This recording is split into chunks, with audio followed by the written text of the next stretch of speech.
Savile. And this was at the orgy on the Virgin Island where Virginia was present, where Prince Andrew was present, where all these East European girls are being brought in.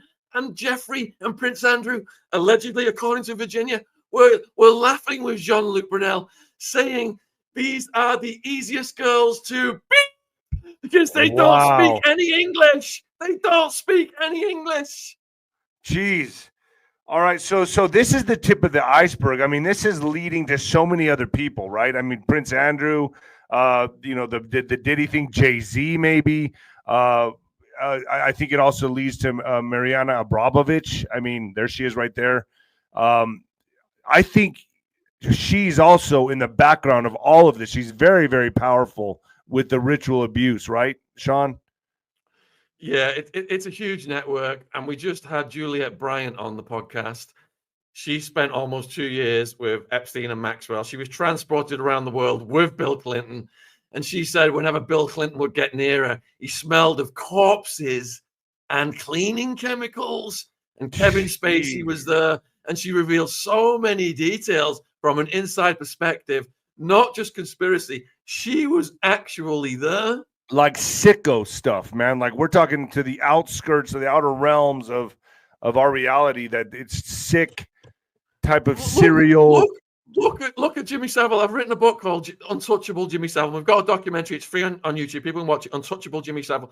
Jimmy Savile was knighted by the Pope. He was like this with Margaret Thatcher, the Prime Minister. She got him knighted by the Queen. He could just walk into Buckingham Palace. Prince Philip, Lord Mountbatten. Lord Mountbatten was a prolific PDF file, a mentor to King Charles, who brought Jimmy Savile into the royal fold. Jimmy Savile was protected. His offending went over 5 decades. As young as babies to people in their 70s. He worked at the morgue. He did things to corpses. He with his mother's corpse, he spent time with her and kept all of her clothes after she was dead, dry cleaned, and had this weird shrine to her. So he was a necro, a PDF, and a procurer to the royal family and others who were at the top of the British society. And the BBC and Netflix did documentaries about him, made him look like this lone wolf, but again, part of a network. I mean, we interviewed one of the Top of the Pops dancers, which was a musical program here they showed every week where Jimmy Savile was one of the hosts. And she said that her friend, Claire McAlpine, was brought in and she was only a teenager. She was underage. She went off with Savile, went off with other huge name DJs, got pregnant, kept a diary about it. Mum found the diary and she unalived herself, Dave. It is so sad. So what's your thoughts on man, you're covering this like, you know, you're like one of the go-to people on this subject for sure. Because I know that, you know, there's a few. Liz Crokin's one of them, you, Jaguar Wright. I haven't talked to Jaguar Wright in a while. But you know, Sheila E. comes out and testifies that Prince was telling her, hey man, you know, the music industry's changed. It's dark. They're after me. They know that I know. He was paranoid. He was saying that he was warning about Diddy back then, saying, hey, man, listen, they know that I know. He records everything. He made me throw a party in which they went into a back room and started doing some, I guess, ritualistic stuff, the way I interpreted it. So to Prince, it was like it got really dark. It went black. Do you think Prince suffered a homicide, or do you think it was an accident? What do you think now with all this information coming out? So I've got 2 things to say on this. Prince was pharmacided, and Jonathan Oddi, if you look at his original police interview, he's the guy who shot up the Trump Hotel, and he's spilling all of the information about the boule, the Black Illuminati, the rituals. So Jonathan Oddi was a sex slave for Diddy. And he's talking about Clive Davis, like how I started this interview today. You know, they bring these young people in and they say, look, if you want to be a star, if you want to be famous, you know, come to our parties, come to our rituals and participate in this with us. And then they've got them on film. They've got them compromised.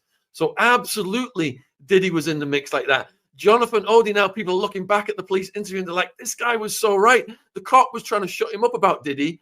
and just find out about what he was saying about shooting up the Trump Hotel. Now, if you look at the definition of pharmacide, if people go on Urban Dictionary and look at the definition of it, this is what I believe has happened to Virginia.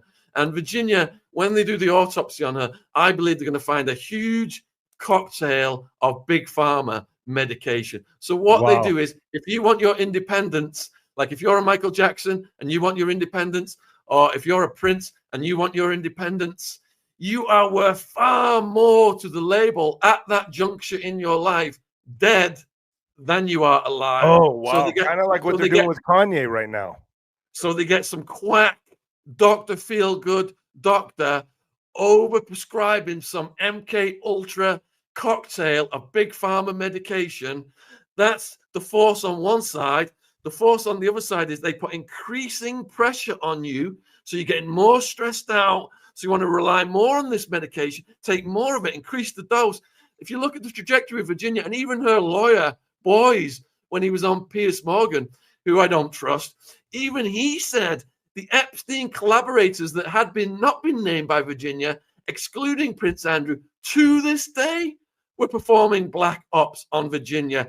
You got Lady Victoria Hervey, chief troll for Prince Andrew, not only trolled Virginia when she was in the alleged bus crash situation, Virginia was trolled by Lady Victoria Hervey on her death. So you've got these people putting all the stress on one side. You've got the increased working together in tandem. Yeah, and that's how they kill these so people. That's kind of like what we're seeing now with Britney Spears on Instagram. She went nuts. She's lost it. I saw a post just the other day of talking about how she was actually abused at Bohemian Grove. Like that she was actually abused. There's people putting out all kinds of stuff right now. It makes a lot of sense. Even makes sense all the way back to Elvis Presley, if you ask me. Presley, Michael Jackson, Prince, all of them. Kurt Cobain, all of them. Look at how much money they're worth when they die and where that money goes to. And when you look where that money goes to, you know who's calling the shots. Jimi Hendrix. People. Yeah. So we just interviewed a lady called Anna Lee, who was an MK Ultra survivor. And we've had the guy on O'Neill who wrote Chaos.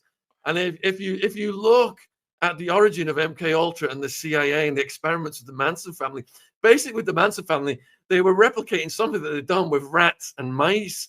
And they wanted to destroy the hippie community. They wanted to take down the war protesters, and they wanted to make the hippies look evil. So what they did was, with the mats and the rice, they put them on LSD and they behaved in a certain way. But when they put them on LSD and methamphetamine, they started to gang rape each other. They formed marauding little tribes that would cannibalize and eat each other and R-word each other. And they thought, right, let's try this in human society. Because Charles Manson, he had R-worded the backside of a teenage girl. He should have been in life for prison. He was completely getting in trouble over and over again. And the cops were giving him a pass. And whenever that happens, this is a controlled experiment in the interest of national security run by the CIA. They had these brothels in San Francisco. They were putting people on the LSD, seeing how they were behaving. But with Manson, those guys became murderers. So that was an MK Ultra experiment that worked perfectly for the CIA because they were able to destroy, the image of the hippies. He became the poster child for it. God. Okay, so folks, I'm going to tell you right now, this is a really, really hot podcast.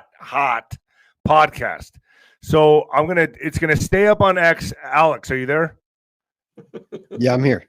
Can we keep it on X and take it down off YouTube, and I'll put it up on Rumble and on .tv? Yeah. Oh, yeah. Okay, because I don't want to lose its flavor. I don't want to lose its essence. So, but it is FluffTube. So we'll keep it up on FluffTube for a little bit, but it'll go on X and Rumble. Sean, you got to work with me here, bro. So let me ask you this. We're already I've lost my channel twice, Dave. Thank you. I'm using the correct channel. I'm using the correct language. I'm saying PDFs. I'm saying R words. I know, but it's all right. You can keep it up on YouTube. You got 3,000 watching right now. You're on fire, brother. We're on fire. All right. Okay, so once Diddy goes down, which I think he's done. This is going to set off an avalanche, a cascade of other names. Do you agree? Do you see people what names do you see coming next? All right. sadly, Dave, I'm of the complete opposite opinion. Okay, because okay. Hey, the reason they make a sacrifice to the public at the Diddy level or the Epstein level is because these people are way below the big names. So with Jeffrey, he had to go to protect the Clinton crime family, to protect Leslie Wexner, who'd handed him the property, to protect Black, who'd give him hundreds of millions for financial services, etc. All those big names to this day are untouchable. Yeah, you know, Prince Andrew had to pay out £12 million. What's that?